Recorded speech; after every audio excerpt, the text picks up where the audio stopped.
आनंद। अंजलि की उम्र लगभग 30 साल हो चुकी थी। वो एक स्कूल में टीचर की जॉब करती थी। अंजलि के घर में उसकी माँ के अलावा उसका छोटा भाई और भाभी भी रहा करते थे। 30 साल की उम्र होने के बाद भी अंजलि की अब तक शादी नहीं हुई थी।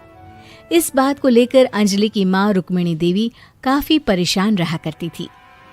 माँ, मैं स्कूल जा रही हूँ, जरा मेरा टिफिन तो दे दीजिए। अब क्या पूरी जिंदगी मैं तुझे टिफिन बनाकर देती रहूंगी? अरे कुछ सोचा भी अपने बारे में या बस ऐसे ही? क्या माँ, सुबह सुबह फिर वही बातें लेकर बैठ गई। माँ गलत क्या कह रही है अंजलि दीदी? इतनी उम्र हो चुकी है आपकी, माँ कब तक आपकी सेवा करती रहेंगी? भाभी, मैंने माँ को कब कहा कि मेरी सेवा करो? वैसे भी अपना टिफिन मैं खुद तैयार कर लेती हूँ, बस टेबल से उठाकर देने को ही तो कहा था। वैसे अंजलि दीदी, देखा जाए तो टिफिन उठाकर देने की उम्र तो आपकी है। आपका अपना घर परिवार बच्चे होते तो ये जिम्मेदारी आज आप पूरी कर रही होती। एक बात मेरी समझ में नहीं आती, अगर मेरी शादी नहीं हुई तो इसमें मेरी क्या गलती है? और तुम सब लोग मेरे पीछे क्यों पड़े रहते हो? अरे कुछ कहना क्या पीछे पड़े रहना होता है? अपने छोटे भाई को देख, तुझसे 3 साल छोटा है लेकिन 2 बच्चे खेल रहे हैं आंगन में। मुझे आप लोगों की कोई बात नहीं सुननी, जा रही हूँ मैं। और आप में से किसी को मेरा कोई काम करने की जरूरत नहीं है, मैं खुद संभाल लूंगी। इतना कहकर अंजलि वहां से चली जाती है।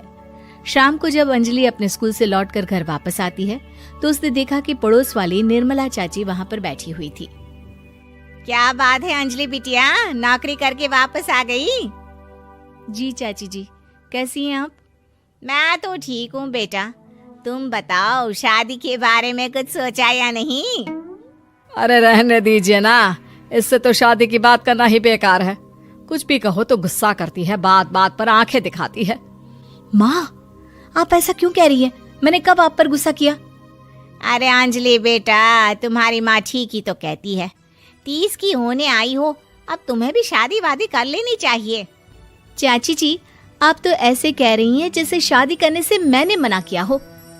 रहने दीजिए निर्मला चाची, हमारी अंजलि दीदी को अभी तक उनकी पसंद का दूल्हा नहीं मिला ना, इसीलिए वो शादी नहीं कर रही।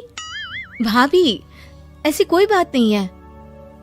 अरे तो फिर क्या बात है? तुम्हारी माँ ने तुम्हारे लिए इतने रिश्ते ढूंढे लेकिन तुम्हें कोई पसंद ही नहीं आता। क्या है ना चाची जी, हमारी ननद रानी नौकरी जो करती है ऐसे ही थोड़ी ना किसी को पसंद कर लेंगी। अरे भाई, नौकरी का घमंड है तो बात अलग है, कोई और बात हो तो बताओ, कोई रास्ता निकाला जाए। नहीं नहीं चाची जी, कोई बात नहीं है, बस मुझे अभी तक अपनी पसंद का कोई मिला नहीं है। सुन लिया आपने, इस लड़की के तो पर निकल आए हैं और इतनी उम्र में अपनी पसंद का कोई मिलेगा भी नहीं इसे। माँ, आप मेरी शादी को लेकर हमेशा मुझे ताने क्यों मारती रहती हैं? अपनी माँ की बातें तो ताने लगती है। ताने हैं? बताओ, मैंने कुछ गलत कहा क्या? देखो, ये सब छोड़ो, मेरी दूर की बुआ का बेटा है, उसकी अभी शादी नहीं हुई है, उम्र होगी कोई 34-35 साल। आप कहें तो बात आगे बढ़ाऊं? अरे हाँ हाँ, क्यों नहीं, ये भी कोई पूछने की बात है। अरे जल्दी से लड़के को यहाँ बुला लो। माँ, आप मुझसे पूछे बिना मेरी शादी की बात करने जा रही हैं, और मेरी उम्र 30 भी पूरी नहीं हुई है। निर्मला चाची कह रही है कि वो लड़का 35 साल का है। अंजलि दीदी, आपको क्या लगता है इस उम्र में कोई फिल्म का हीरो आएगा आपके लिए? देखिए, अब पसंद और नापसंद की बात तो रहने दीजिए, पसंद करने की उम्र तो आपकी निकल चुकी। अब तो जो भी मिले उसी से शादी कर लीजिए, इसी में भलाई है। तेरी भाभी बिल्कुल ठीक कह रही है।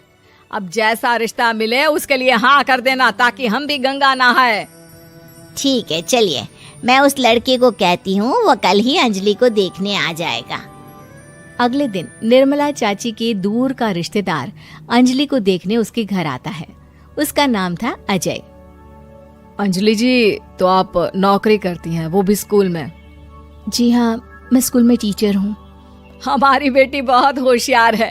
अरे पढ़ने लिखने में इतनी होशियार है, इसीलिए तो इसकी नौकरी लगी है स्कूल में। हाँ हाँ ठीक है आंटी जी, जरा मुझे भी तो बात करने दीजिए आपकी बेटी से। जी पूछिए ना, क्या पूछना चाहते हैं? अंजलि मैडम, ये तो बताइए कि आपने अभी तक शादी क्यों नहीं की? बस ऐसे ही, कहीं कोई रिश्ता पसंद नहीं आया इसलिए। लेकिन क्या मैं आपसे पूछ सकती हूँ कि आपने शादी क्यों नहीं की? अंजलि, क्या कर रही हो तुम? लड़कियों को इस तरह की बातें नहीं शोभा देती। रहने दीजिए आंटी जी, आपकी बेटी काफी पढ़ी लिखी है, मैं उनके सवाल का जवाब दे ही देता हूँ। वो क्या है ना, मुझे भी अभी तक अपनी पसंद की कोई लड़की नहीं मिली। अच्छा अच्छा, कोई बात नहीं। वैसे आपकी तनख्वाह कितनी है? कितना कमा लेती है महीने का? जी यही कोई 25,000 महीने। बस 25,000? इतने से क्या होता है? इतने से तो आजकल घर भी नहीं चलता। आपके कहने का क्या मतलब है? अरे मैं तो ये सोच कर आया था कि नौकरी वाली लड़की है, आराम से 40,000 कमाती होगी। माफ कीजिएगा, आपका और मेरा रिश्ता नहीं हो सकता। जी कोई बात नहीं, मुझे भी आपके साथ शादी करने में कोई इंटरेस्ट नहीं है। अंजलि, किस तरह की बात कर रही हो? घर आए रिश्ते को ठुकरा रही हो तुम। दीदी, अब इस उम्र में आपको इतनी अकड़ नहीं दिखानी चाहिए। अच्छा खासा रिश्ता हाथ से निकल गया, कहीं ऐसा ना हो कि जिंदगी भर कुंवारी ही रह जाओ आप। कुछ दिन और ऐसे ही निकल जाते हैं और अंजलि की शादी कभी नहीं होती। अंजलि के परिवार वाले बिंदास उसे ताने मारते रहते हैं, लेकिन अंजलि एक बड़ी नौकरी की तैयारी करती है और उसमें सिलेक्ट होने के बाद अंजलि को एक बहुत बड़ी नौकरी मिल जाती है। अब तो दीदी के नखरे और भी ज्यादा बढ़ जाएंगे भाई, अब तो इतनी बड़ी नौकरी जो लगी है, अब इनकी शादी होने से रही। माँ, मुझे नौकरी के लिए दूसरे शहर जाना पड़ेगा। आप जानती हैं ये बहुत बड़ी जॉब है और इसमें पैसे भी बहुत ज्यादा मिलेंगे। अच्छा, कितने पैसे मिलेंगे बेटा? माँ, मुझे हर महीने 90,000 सैलरी मिलेगी। क्या? अरे वाह वाह, ये तो बहुत अच्छी बात है। लेकिन फायदा क्या? कितने भी पैसे मिले, शादी तो हुई नहीं ना तुम्हारी। अंजलि नौकरी करने के लिए दूसरे शहर में चली जाती है और जब कुछ महीनों के बाद वो वापस घर आती है तो उसे अपने पति के साथ देखकर उसके घर वाले हैरान रह जाते हैं। अरे अंजलि, तूने शादी कर ली और हमें बताया तक नहीं। और दामाद जी करते क्या हैं? इतनी बड़ी कार है उनकी। माँ, मैं आपको सब कुछ बताना चाहती थी, लेकिन आप सबके ताने सुनकर बहुत दुखी हो गई थी और इसलिए मैंने अपनी पसंद से शादी कर ली।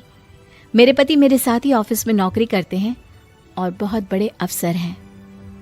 और एक बात बताऊं माँ, आज मैं बहुत खुश हूँ।